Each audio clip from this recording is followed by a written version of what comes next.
আমরা নবী ডাক দিয়ে আবু বকর, আল্লাহ তাআলা আমারও সালাম দিয়েছি, তোমারও দিয়েছি, তুমি আল্লাহর উপরে রাজি আর খুশি আছো কিনা জানতে চাই। আমার নবীর সাহাবী আবু বকর সিদ্দিক ডাক দিয়ে কয়, নবী গো, আল্লাহ আমারে সালাম দিয়েছে, আমি পাইছি আলহামদুলিল্লাহ, তবে আমি আল্লাহর উপর রাজি আর খুশি আছি কিনা। আমি তো আগেই বলে দিয়েছি আল্লাহ আমার উপর রাজি আর খুশি আছে কিনা আপনি একটু জানেন। জিবরাইল আমিন ডাক দিয়ে আল্লাহ নবী গো, আয়াতে কারিমা নাজিল করে আল্লাহ জানাই দিয়েছেন, যেদিন আবু বকর সিদ্দিক দুনিয়া থেকে বিদায় হয়ে যাবে, ওই দিন আবু বকর সিদ্দিকের কানের কাছে আয়াতটা তেলাওয়াত করা হবে আর তার রূহ বাইর করা হবে। মুসলমান বাবাজিরা রে আমার নবী ডাক দিয়ে কয়, আবু বকর, আল্লাহ তাআলা তোমার জন্য জান্নাতের 8টা দরওয়াজা খুলিয়া দিবেন। প্রত্যেকটা গেটের দিকে হুরগাল মানারা ডাকবে, হালুম্মা ইয়া আবা বকরিন, হালুম্মা ইয়া আবা বকরিন, হালুম্মা ইয়া আবা বকরিন। আবু বকর, তুমি আমার দরওয়াজা দিয়ে আসো, তুমি আমার দরওয়াজা দিয়ে আসো। কেমন ইবাদত কইরা গো, কেমন আল্লাহকে রাজি আর খুশি কইরা কবরে গেছি, তার জন্য আমার আল্লাহ 8টা জান্নাতের দরওয়াজা খুলিয়া দিবি। আবু বকর সিদ্দিক নবীর লেগে কেমন পাগল ছিল। হিজরতের রাতে নবীজি যখন হাইটা হাইটা যাইতেছেন, কিছু পথ অগ্রসর হওয়ার পর রাসূল ক্লান্ত হয়ে গেছে। আবু বকর সিদ্দিক ওই মুহূর্তে ডাক দেয়, আল্লাহর নবী, আপনি আমার কাঁধে উঠেন, আমি একটু রাস্তা আপনাকে আগাইয়া দিই। সুবহানাল্লাহ বলেন জোরে আওয়াজ দিয়ে। আমার নবী ডাক দিয়ে, আবু বকর, নবুয়তের শরীর তুমি ভার সইতে পারবা? নবী গো, আপনি যদি একটু দোয়া করে দেন। আবু বকর সিদ্দিক বসে গেছে, নবী যে কাঁধে উঠে গেছে। আবু বকর সিদ্দিক ওই মুহূর্তে ডাক দিয়ে, নবী গো, আপনার লইলাম নাকি আল্লাহর জান্নাতটা লইলাম, আমার বুঝে আসতেছে না। আওয়াজ দিয়ে জোরে কোন সুবহানাল্লাহ। কিছু পথ অগ্রসর হওয়ার পরই আবু বকর সিদ্দিক পাগলের মতো একবার নবীজির ডান দিকে যায়, আবার বাম দিকে, একবার সামনে যায়, একবার পিছনে যায়, বেচুন হয়ে গেছে। আল্লাহর নবী ডাক দিয়ে, আবু বকর, এমন করো কেন? একবার ডান দিকে যাও, আবার বাম দিকে যাও, আবার সামনে যাও, আবার পিছনে আসো, এমন করো কেন? আল্লাহর নবীর সাহাবী হযরত আবু বকর সিদ্দিক ডাক দিয়ে, আল্লাহর নবী, আমি যখন ডান দিকে পাগলের মতন দৌড় দেই, তখন আমার মন বলে, কাফেররা যদি ডান দিক থেকে আপনার দিকে তীর মারি, ওই তীরটা আপনার গায়ে লাগতে দিব না। আমি আবু বকরের দেহের মধ্যে ওই তীরের আঘাত নিব। হাসরের ময়দানে যেন আল্লাহ আমারে বলে, আবু বকর, তুমি থাকতে আমার নবীর গায়ে কেন তীর বিদ্ধ হইল? আবার যখন সামনে যাই গো নবীজি, তখন আমার দিলে এই কথাই বলে, আল্লাহ নবী সরওয়ারে দু আলম ডাক দিয়ে, আবু বকর, তুমি আমারে খুশি করে বলাইছো, আল্লাহ যেন তোমার উপর খুশি হয়ে যায়। আবু বকর, তুমি আল্লাহর পেয়ারা বান্দা, তুমি একজন দামি মানুষ। আল্লাহ আমার মধ্যে নবুয়তের গুণ সারা যা দিছে সব তোমার মধ্যে আল্লাহ দিছে। এই জন্য আল্লাহ নবী ডাক দিয়ে, আবু বকর, আমার ইবাদত যেমন ছিল তোমার ইবাদতে এমন, এই শুধু নবুয়তের পার্থক্য। আবু বকর, তুমি আল্লাহ আর একজন পেয়ারা মানুষ। ওই আবু বকর সিদ্দিক ডাক দিয়ে, আল্লাহর নবী গো, আমি আপনার কাছে একটা কথা জানতে চাই। আপনি আমার আগে দুনিয়া থেকে বিদায় হয়ে গেলেন, আমার লাশটা কোন দিকে দাফন করা হবে? আমারে কোথায় নিয়ে শোয়ানো হবে? আমার নবী ডাক দিয়ে কয়, আবু বকর রে, আমার কবর যেখানে, তোমার কবর সেখানে।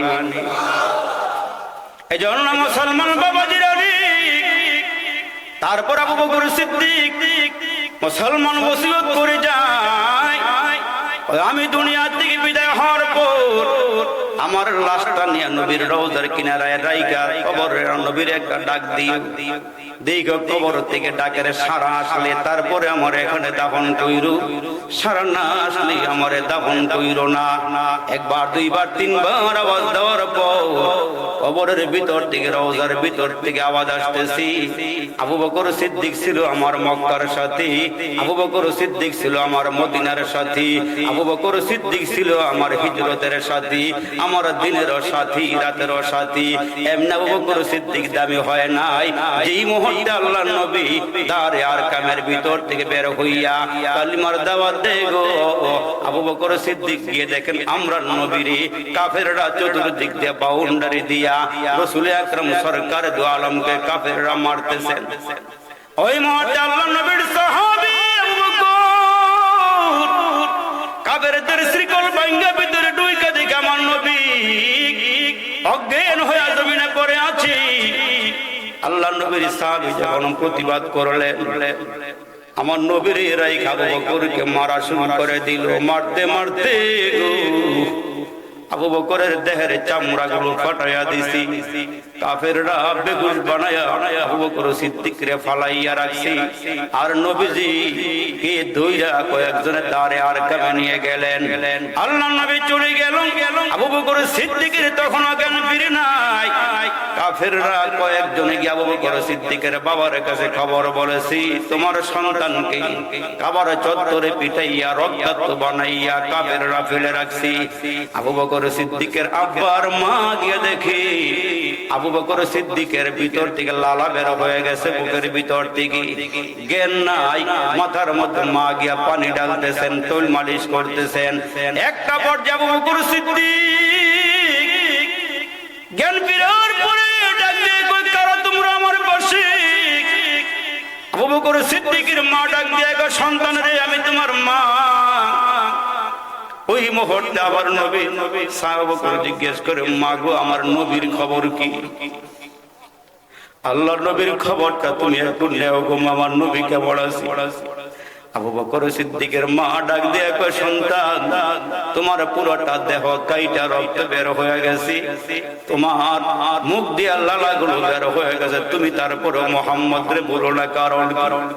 কয় মা গো মুহাম্মদ নবী কলিজা দিয়ে ভালোবাসি। ওই মুহূর্তে আবু বকরের মা আবু বকর সিদ্দিক সন্তানের জন্য এক গ্লাস গরম দুধ লয়ে আসছে, ও সন্তান পান করো। আবু বকর সিদ্দিক ডাক দিয়া কয়, মা গো আমারে দুধ না পান করায়া মুহাম্মদ রে পান করায়া দিয়া আসি। আর তুমি একটু নবীর মুহাম্মাদের খবর নাও, আমি কার কাছ থেকে খবর নিব? তাড়াতাড়ি করে যাও, জলদি করে যাও, দারে আরকামের ভিতরে আমার নবীজি আছে। ওই মুহূর্তে খবর লইয়া আবু বকর সিদ্দিক মার কাঁধে ভর কইরা কইরা আল্লাহর নবীর সঙ্গে দেখা করার জন্য দারে আরকামে গেলেন। দারে আরকাম হযরত আরকাম রাদিয়াল্লাহু আনহুর বাড়ি। ওই যে সাফা মারওয়া পাহাড়ের মাঝখানে ওই বাড়িটা ছিল। আল্লাহর নবী মক্কার জমিনে কালিমার দাওয়াত দিতে গিয়ে যখন মার খায়, আঘাত খায়, ওই মুহূর্তে আল্লাহর নবী ভিতরের দরওয়াজা বন্ধ কইরা কইরা সাহাবীদেরকে দ্বীন শিখায়, সাহাবাদেরকে কালমা শিখায়। রে বাপ, এত কষ্ট করেছেন, ওই কষ্ট কইরা কইরা আমাদের পর্যন্ত আল্লাহর নবী দ্বীন পৌঁছায়া গেছে। আল্লাহর নবী ওই ঘরের ভিতরে বইসে বইসে কালিমা পড়ায়, সাহাবীদেরকে মুসলমান পরকালের কথা বলেন, আখিরাতের কথা বলেন। ওই দারে আরকামের ভিতরে কালমা পড়তে পড়তে পড়তে পড়তে 39 জন কালমা পড়ছে। সুবহানাল্লাহ। কয়জন? চতুর্দিকে কাফের বেদিনেরা, শক্তি এদের হাতে, ক্ষমতা এদের হাতে, ক্ষমতার চেয়ার এদের হাতে। কিন্তু আল্লাহ নবী তো দু জাহানের সম্রাট নবী, বাদশা নবী, গোপনে একান্তে করে বসে বসে কালিমার দাওয়াত দেয়। দেখেন আল্লাহ দিন রে কেমনে সামনে আগায়া নেয়, আল্লাহ পাক কেমনে দিন রে প্রচার করে। কাফের বেদিনরা কম চেষ্টা করে নাই এই কোরআনের আওয়াজকে বন্ধ করে দেওয়ার জন্য।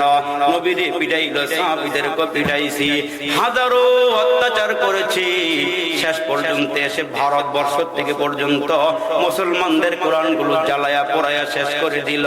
কিন্তু আল্লাহ ডাক দিয়া কয়, আমি কোরআন নাজিল করেছি, কোরআন হেফাজত করব আমি। এই জন্য দেখা যায় 7 বছর অবুঝ বালকের সিনার ভিতরে আল্লাহ 30 পারা কোরআন ঢুকাইয়া দেয়।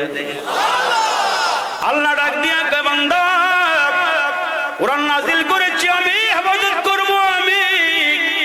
এই কোরআনের মাদ্রাসা বন্ধ করার পায়তারা কম করা হয় নাই, আলেমদের উপরে অত্যাচার কম করা হয় নাই। স্টেজের ভিতরে বয়ান করতে গেলে গেল চতুর্দিকের পুলিশের পাহারা দিয়া এদিক সেদিকে একটু বলে হ্যান্ডকাপ লাগাইয়া ও মুসলমান জেলখানায় বছরের পর বছর মাসের পরে মাস নিয়ে ফেলে রেখেছি। আল্লাহ ডাক দিয়ে কয় ও মুসলমান বাবাজিরা রে আমার, আলেম রে ধরবা, আলেম রে পিটাইবা, আলেম রে মারবা, বিনা কারণে আলেম রে জেল খাটাইবা, আমি আল্লাহ ধরি তো ধরি না। দেখবেন হাতিরে মারলে হাতি কিছু কয় না, কিন্তু হাতির বাচ্চার গায়ে হাত দিলে হাতি পারাইয়া ওই লোকটারে মাইরা ফালায়। আল্লাহ ডাক দিয়ে কয় আমি আল্লাহ সহজে ধরি না, কিন্তু আমার নবীর নায়কদেরকে ধরলে আমি আল্লাহ এই জমিনে থাকতেও দেই না। মুসলমান বাবাজিরা রে আমার, সরওয়ারে দু আলম নবীর উপরে যখন সূরা রহমান নাযিল হয়ে গেল, আমার নবী একদিন ডাক দিয়ে কই সাহাবীরা রে, কে পারবা সূরা রহমানটা বাইতুল্লাহর সামনে গিয়ে তেলাওয়াত করতে? আল্লাহু আকবার জোরে বলেন। কে পারবা সূরা রহমান তেলাওয়াত করতে? কেউ দাঁড়ায় না, জানে গেলেই মার খাইব, গেলেই পিটুনি খাইব। আমার দিকে তাকাইবেন বাপ বাপ। সাহাবী হযরত আব্দুল্লাহ ইবনে মাসউদ লাব্বাইক দিয়ে দাঁড়ায় গিয়ে কয় হুজুর আমি তেলাওয়াত করতে পারবো? আর একটু বড় করে আওয়াজ দিয়ে কোন। সুদিনে সবাইরে পাওয়া যায়, দুর্দিনে কাউরে পাওয়া যায় না। এজন্য নবীর সাহাবী ডাক দিয়ে কয় আল্লাহর নবী আমি তেলাওয়াত করতে পারুম। নবীজি ডাক দিয়ে কয় তুমি যে তেলাওয়াত করবা তোমারে পিটুনি খাওয়ান লাগবো, মার খাওয়ার মতন যোগ্যতা আসেনি, ধৈর্য আসেনি? কয় হুজুর সবই আছে। আমার নবী ডাক দিয়া কয় তোমার আমি পাঠাই দেই, তবে আমার বড় ভয় লাগে তোমারে পিটাইব। কয় হুজুর অসুবিধা নাই। সাহাবীরে রাসূল বের করে দিয়া আল্লাহ নবী একবার করে যায়, আবার বাহিরে যায়। বড় টেনশনে আছি। আব্দুল্লাহ ইবনে মাসউদ গিয়া খানায়ে কাবার সামনে দাঁড়ায়া সুরলিত কণ্ঠে সূরা রহমানের তেলাওয়াত শুরু করে দিলেন। তেলাওয়াতগুলো পাইয়া আবু জাহেল থেকে শুরু করে সব লোক চতুর্দিকে এসে দাঁড়ায় গেছে। বড় করে আল্লাহু আকবার জোরে বলেন। এরা প্রথম আইসা আল্লাহর কালামের তেলাওয়াত খুব মনোযোগ দিয়ে শুনতেছে। এই যে আমাদের প্রিয় ব্যক্তিত্ব, প্রবীণ একজন হাফেজে কোরআন, ওস্তাদুল আসাতিজা হাফেজ মুআজ্জম হোসেন সাহেব আপনাদের সামনে এই বয়স যে সুন্দর করে কোরআন তেলাওয়াত করছেন। সময় স্বল্পতার কারণে সামনের দিকে আগানো সম্ভব হয় নাই, কিন্তু মজাই লাগতেছে। ঠিক কিনা জোরে আওয়াজ দিয়ে বলেন। কোরআনের ভিতরে মজা আছে না নাই? স্বাদ আছে না নাই? সোনা বন্ধুর গানের মধ্যে 1 সপ্তাহ 15 দিন মজা পাওয়া যায়, তারপরে ভালো লাগে না। কিন্তু আল্লাহর কোরআনের মধ্যে দেখবেন যখনই তেলাওয়াত করা হয় তখনই স্বাদ ঢুকায় দেয় কে? আর একটু জোরে বলেন না কে? আল্লাহর মহান বাণী কোরআন শরীফ, এক মুখে কত কইব তাহার তারিফ, যত বড় তত মিষ্ট মধুর বচন, তাওরাতে আসিয়াছে যাহার বর্ণন। আল্লাহু আকবার বলেন। রাসূল আরবি সাহাবীরে পাঠাই দিলেন, যাও খানায়ে কাবার সামনে গিয়ে সূরা রহমানের তেলাওয়াত চালু করে দাও। নবীজির সাহাবীও মরণ হাতে লইয়া খানায়ে কাবার সামনে গিয়া সূরা রহমানের তেলাওয়াত শুরু করে দিলেন। আর রহমান আল্লামাল কোরআন খলাকাল ইনসান। আমার আল্লাহ মুসলমানের জন্য একটা জাতীয় সঙ্গীত দিলেন কোরআনের ভিতরে। ওই জাতীয় সঙ্গীতের নাম হইল সূরাতুর রহমান। আল্লাহ নবীর সাহাবী পুরো সূরাটা তেলাওয়াত করছে। একবারে কাফেররা মনোযোগ সহকারে তেলাওয়াত শুনছে, শুই না। শেষ পর্যায়ে আয়েশা আবু জাহেলের মাথা বিগড়ায় গিয়ে বলতেছে, যেভাবে মুহাম্মদের কোরআন তেলাওয়াত করা হইতেছে আর যেমনে মানুষ পঙ্গপালের মতন ছুটে আসতেছে, একটা সময় আমার নেতৃত্ব শেষ হয়ে যাইব আর মুহাম্মদ নেতৃত্ব দিব, এইটা হইবার দিব না। আয়েশা ওই দেরি না কইরা আল্লাহর নবীর সাহাবী হযরত আব্দুল্লাহ ইবনে মাসউদের কান বরাবর এমন জোরে এক থাপ্পড় দিছে, জোরে নাউজুবিল্লাহ আওয়াজ করে। একটা থাপ্পড়ে কানের পর্দা ফেটে গেছে আর ফিঙ্কি দিয়া এই কান গড়ায় গড়ায় পানিগুলো পড়তেছে। আর ওই মুহূর্তে আল্লাহর নবী সাহাবীর জন্য একবার ঘরে যায় আবার বাহিরে আসে, একবার ঘরে যায় আবার বাহিরে আসে।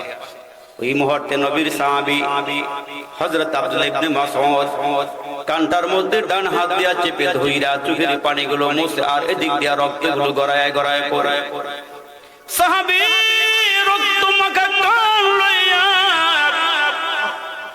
গাল বেবে পানিগুলো পড়ে, এদিক দিয়া রক্তগুলো গড়ায় গড়ায় পড়ি, দুইটা যুগের কোড়ার থেকে পানিগুলো টপ টপ করে পরে আর আল্লাহ আমার কি অপরাধ ছিল, আবু জাহেল আমার কান বরাবর থাপ্পড় দিয়া পর্দাটা ফাটাইয়া দিল।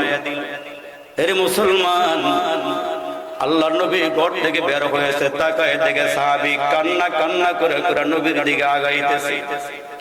আমার নবী সামনে দিকে আগায় গিয়ে আব্দুল্লাহ ইবনে মাসউদ রে কি হইছে? কয় নবী গো কিছু হয় নাই। কয় তোমার কান দিয়া গড়ায় গড়ায় রক্তগুলো পড়ে। কয় নবী আমি পুরা সূরাটা তেলাওয়াত করে শেষ করছি, এরা মনোযোগ দিয়া শুনছে, শেষ পর্যায়ে এসে আমার কানে থাপ্পড় দিয়েছে। আমার নবী সাহাবীরে টান দিয়া বুকের সঙ্গে লাগাইয়া কপালে চুমা দেয়, গালে চুমা দেয়, আর বলে আব্দুল্লাহ ইবনে মাসউদ রে টেনশন করিস না, সুদিন তো আল্লাহ ফিরাইয়া দিব। সাহাবীরে নিয়ে আমার নবী যখন সান্ত্বনা দেয়, দুইজনের মাঝখানে জিবরাইল একটা নবীজির সামনে দাঁড়ায় একটা হাসি দিয়েছেন, সুবহানাল্লাহ। আর একটু বড় করে নবীজির চোখেও পানি, আব্দুল্লাহ ইবনে মাসউদের চোখেও পানি, দুই কান্নার মাঝখানে জিবরাইল একটা হাসি দিল। ভালো লাগবে না খারাপ লাগবে? খারাপ ভালো লাগবে না, কারণ দুইজনে কাঁদতেছে, একজনে হাসতেছে, মনে হয় যেন একটা টিটকারি করতেছে। কিন্তু আল্লাহ বলতেছেন জিবরাইল আমার নবীরে বলবা, এটার ভিতরে আমি আল্লাহ একটা হাকিকত ঢুকাই রাখছি, এখন বলুন না, আমি মদিনায় যাওয়ার পরে বলবো। আর একটু আওয়াজ দিয়ে জোরে কর, এখন বলুন না, লুকায়িত করে রাখলাম, আমি মদিনায় যাওয়ার পরে বলবো। এটার ভিতরে আল্লাহ বিজয়ের একটা গ্যারান দিয়ে দিছে।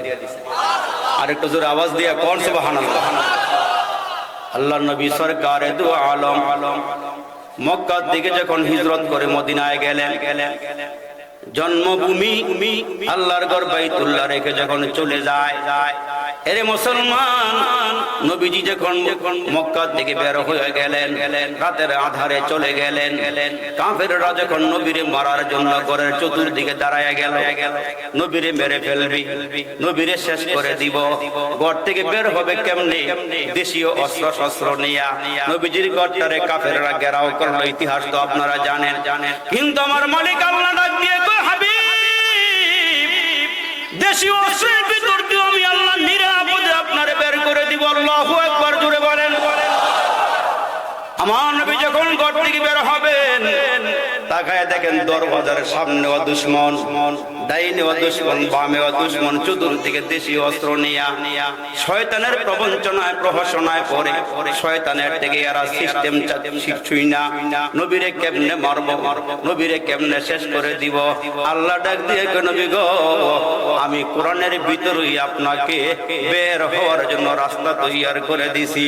সূরা ইয়াসিন থেকে একটা আয়াত লইবেন আর নিচের দিকে কিছু বালু লইবেন, বালুটা হাতের মধ্যে লইয়া আপনি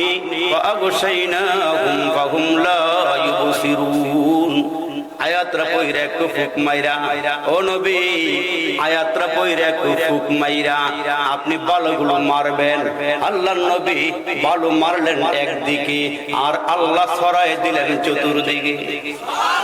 আর একটু বড় করে কর, আল্লাহ চতুর্দিকে যখন বালুগুলো ছড়ায়া ছিটিয়ে দিলেন, এর মুসলমান, আমার নবী ঘর থেকে বের হবেন, আল্লাহর নবী বলতেছেন, আল্লাহ এই কাফের বেদিনদের মাঝখান থেকে আমি কেমনে বের হব? আল্লাহ সবার হাতে দেশি অস্ত্র, আল্লাহ তুমি ছাড়া আমার কাছে কিছু নাই, কোনো অস্ত্র নাই, আল্লাহ এদেরকে প্রতিহত করার মতন কোন যন্ত্র আমার কাছে নাই। আল্লাহ ডাক দিয়ে কয়, হাবিব আপনি বালু মারেন, আমি আল্লাহ আমার হাতটা আপনার হাতের সাথে লাগাইয়া আপনি মারবেন একদিকে, আমি আল্লাহ ছড়াইয়া দিব চতুর্দিকে। নবীজির নিরাপদে আপনি বের হয়ে যাবেন। রাসূল আরবী সিনা টান করে বের হয়ে চলে গেলেন। ইতিহাস তো জানেন, আবু বকর সিদ্দিকী সাথী বানাইছিলেন সাথে নেওয়ার জন্য। আল্লাহু আকবার। নবীজি মদিনা শরীফ গেলেন। মদিনায় যাওয়ার পরে দিয়া, এরে মুসলমান, নবী তো আগের থেকে মদিনায় কোনো ঘর বানায় নাই, থাকার কোনো জায়গাও নাই, কিনা জমিনও নাই। নবীজি ওইখানে গিয়ে কার বাড়িতে অবস্থান করবেন, কার ঘরে অবস্থান করবেন? এরে মুসলমান, আল্লাহ নবী দুনিয়াতে আসার 1000 বছর আগে, কয় হাজার বছর? আরো জোরে কর। 1000 বছর আগে মদিনার মধ্যে মুসলমান, আল্লাহু আকবার, এসেছিল ওই বাদশার নাম ছিল আল্লাহু তুব্বাতুল বাদশার নাম ছিল আল্লাহু আকবার। ওই বাদশাটা 400 আলেম 1000 সাধারণ মানুষ লয়া নবীজির ইতিহাস পয়রা পয়রা মক্কা মদিনায় সফরে আসছিল। আল্লাহু আকবার জোরে বলেন। ওই যে বাদশা 400 আলেম সাথে নিয়ে এবং 1000 সাধারণ মানুষ নিয়ে মক্কা মদিনায় সফর করতে আইসা ওই মদিনা শরীফে গিয়া মক্কার স্পট সব দেখা মদিনায় যাওয়ার পরে আলেমরা জায়গাটা নির্বাচন করলেন যে এইখানে শেষ জামানার নবীর আগমন হবে, এইখানে রাসূল আসবেন, ওইখানে রাসূল থাকবেন, অবস্থান করবেন। তখন তুব্বা আউয়াল হিমিয়ারি বাদশার নাম ছিল। এই তুব্বা আউয়াল হিমিয়ারি তার সঙ্গের আলেমদের কাছে বলতেছে, মুহাম্মদ যেহেতু এইখানে আসবে, তোমাদের অভিমত কি, তোমাদের অভিপ্রায় কি? তখন 400 আলেম বলেছিল আমরা এইখান থেকে আর যাব না, আমরা মদিনায় থাকব। তখন বাদশা ওই মুহূর্তে তুব্বা আউয়াল হিমিয়ারি বাদশা ওই আলেমদের জন্য 400 ঘর বানাইছিল, আর স্পেশালি আমার নবীর লেগে একটা ঘর বানাইছিল। আর একটু জোর আওয়াজ করে বলুন সুবহানাল্লাহ। এই তুব্বা আউয়াল হিমিয়ারি নবীর লেগে স্পেশাল একটা ঘর বানাইয়া, তখন রাসূল তো এখনো দুনিয়াতে আসে নাই, রাসূল আসার 1000 বছর আগের ঘটনা। তখন ওই বাদশা তৎক্ষণাৎ আল্লাহ নবীর উপরে কালমা পড়ে মুসলমান হয়ে একটা চিঠি লিখছে, আর বলছে তোমরা এই চিঠিটা গ্রহণ করো। এই চিঠিটা বাইদা বাই দিতে দিতে হাত বাই হাত হইতে চিঠিটা মুহাম্মাদের কাছে পৌঁছায় দিও, আর জানায় দাও আমি মুহাম্মাদের কালিমা পড়ে মুসলমান হই।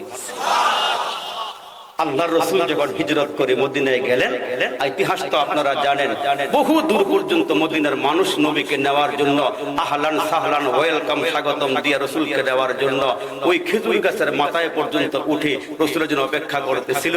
আর আল্লাহর রাসূল যখন যেই ওটের উপরে আরোহণ করে মদিনায় ঢুকতেছিল, সাহাবী ওই সময়কার মানুষগুলো নবীরে পাওয়ার জন্য সবাই বেকুল বেকরার হয়ে বলতেছেন, হুজুর আমরার বাড়িতে আসেন, হুজুর আমরার ঘরে আসেন।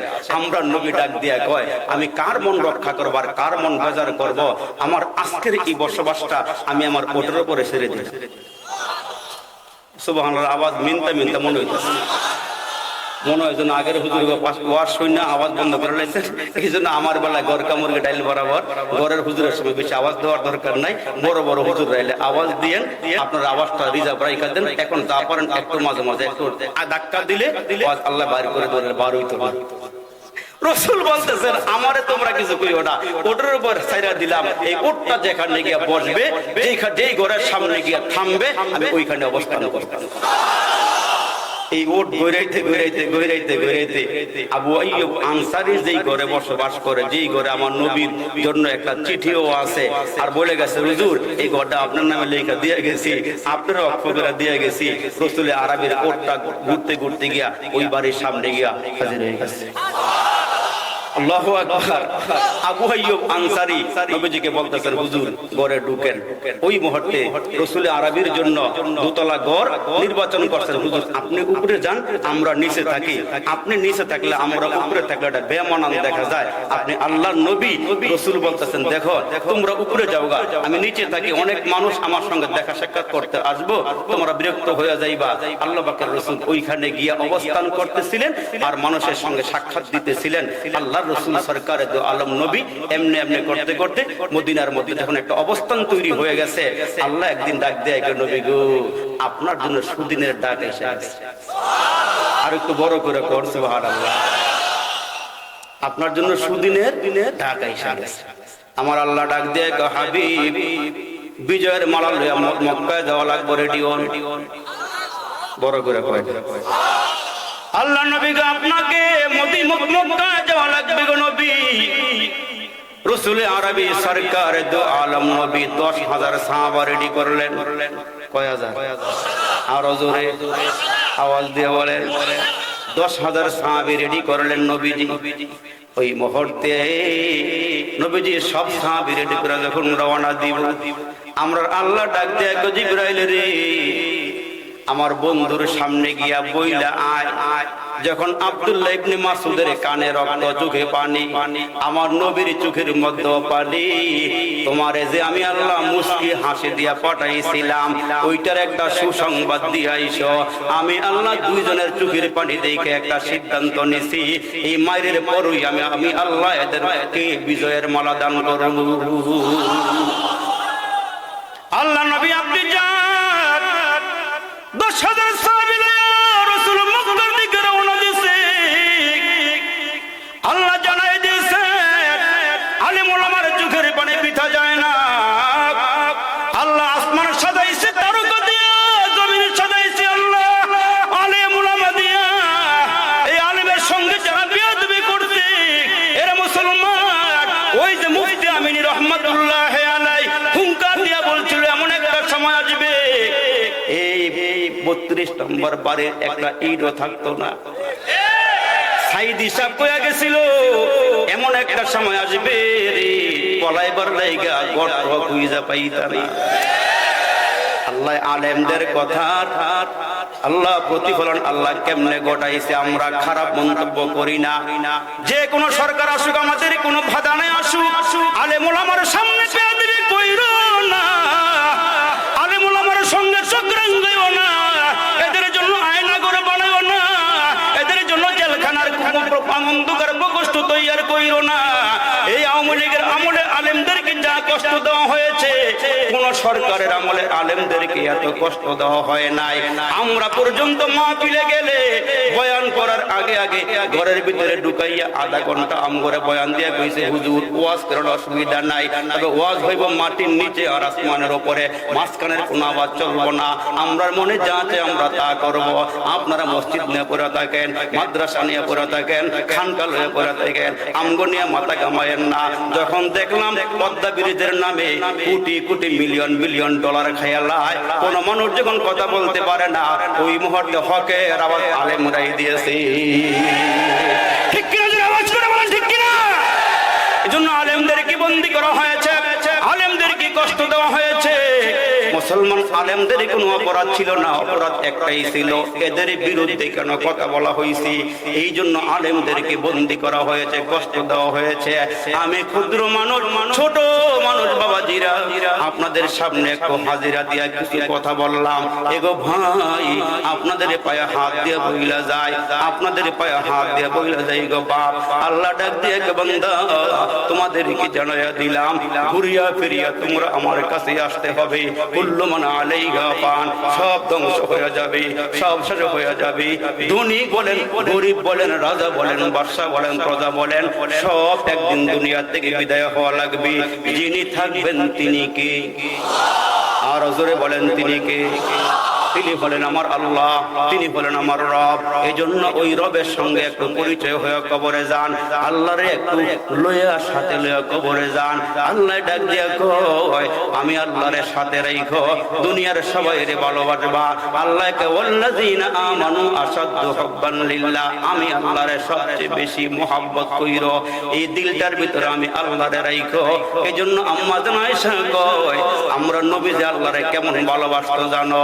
নবীজি আমরা সাথে বৈশা বৈশা খোঁজ গল্প করে হঠাৎ করে মসজিদে বেলাল আজান দিয়ে বাড়াইছি, আজানের সঙ্গে সঙ্গে আমার নবী বেচুন হয়ে গেছে। ডাক দিয়ে আমার সামনে কি? আমি আয়েশা।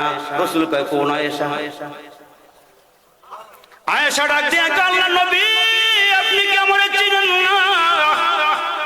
আমি আপনার স্ত্রী আয়েশা। রাসূল ডাক দিয়ে কয় মানাংতে তুমি কে চিনলাম না? আবু বকর কে? ওই আল্লাহর রাসূল গো, আমার বাবার নাম আবু বকর। ওই মুহূর্তে আম্মা জান আয়েশা বুঝা ফেলাইছে এইটার ভিতরে এখন কেউ নাই আমার আল্লাহ ছাড়া, এটার ভিতরে আল্লাহ ছাড়া আর কেউ নাই গো। এজন্য মুরব্বীরা কয় যতক্ষণ পর্যন্ত নৌকার তলদেশে পানি থাকে, নৌকা ভাসতে থাকে, যখন ছিদ্র খেয়ে ভিতরে ঢুকে যায় তখন নৌকা ডুবে যায়। আমরা মুরব্বীরা কয় দুনিয়াটা পকেটে রাইখো, ভিতরে ঢুকাইও না, তাইলে তোমার এই 3.5 হাত বডির নৌকাটাও ধ্বংস হয়ে যাইবে। এজন্য মুসলমান ভাইরা রে আমার পায়ে হাত দিয়ে বইলা যায়, পায়ে হাত দিয়ে বলা যায়, আপনাদের সন্তান হিসেবে বলা যায়, কিছু আমল লইয়া যান। যদি আল্লাহ কয় সারি সারি জান্নাত সাজায়া রাখছি, এই মুসল্লির আমি জান্নাতে দিমু, আমারে কিছু দিয়া তারপরে জান্নাতে যাও, তখন দেওয়ার মতন কোনো কিছু আমরার কাছে আসেনি। আমরা তো আশাই রাসূল দাবি করি আর গজল গাই, দিবানিশি মনরে আমার আর দিও না যন্ত্রণা, হায়রে ধনে যদি হইতাম ধনী যাইতাম সোনার মদিনা। এই বাটায় গজল গাইতে গাইতে সুলতানের সব পাকাই নাতি একখান ডাক দেখে, দাদা তুমি যে খালি সকাল বিকাল গজল গাও, দিবানিশি মন রে আমার আর দিও না যন্ত্রণা, ধনে যদি হইতাম ধনী যাইতাম সোনার মদিনা। এই এলাকার ভিতরে তোমার যে কয় বিঘা জায়গা জমিন আছে কেউ না জানলে হতো, ওয়ারিশ সূত্রে আমি জানি তোমার একটু জায়গা বিক্রি করলে তুমি 3 বার মক্কা মদিনা যাইবার আইবা, জায়গা অব্যস্ত না যাইতে না গেলে মুখে মজা মারবা, দিবানিশি মন সোনার দিও না যন্ত্রণা। এই হলো আমরা দেশের আশিক রাসূল। আওয়াজ দিয়ে জোরে বলেন ঠিক না বেঠিক? একের লম্বা করে গজল গাইব। আল্লাহর নবী দয়া নবী গহ, আপনি নবী আমার অন্তরের অন্তর, হইতা যদি মাতা রকেশ বেনির সাথে গাইতা রাখতা, দাড়ির কথা বললে পরে চাহিসা ফালাইতা। এই হলো আমরা দেশের আশিকের রাসূল। নবী কয় তুই ভালোবাসাস মহব্বত করস ঠিক, কিন্তু তুই টাকা দেখ তোর বউটার মুখের মধ্যে আল্লাহ দাঁড়িয়ে দেয়, তোর মুখে দাঁড়িয়ে দিছে, তুই একটু বুঝ, তুই বেশ কম করার লাগে আল্লাহ এটা দিছে তোর।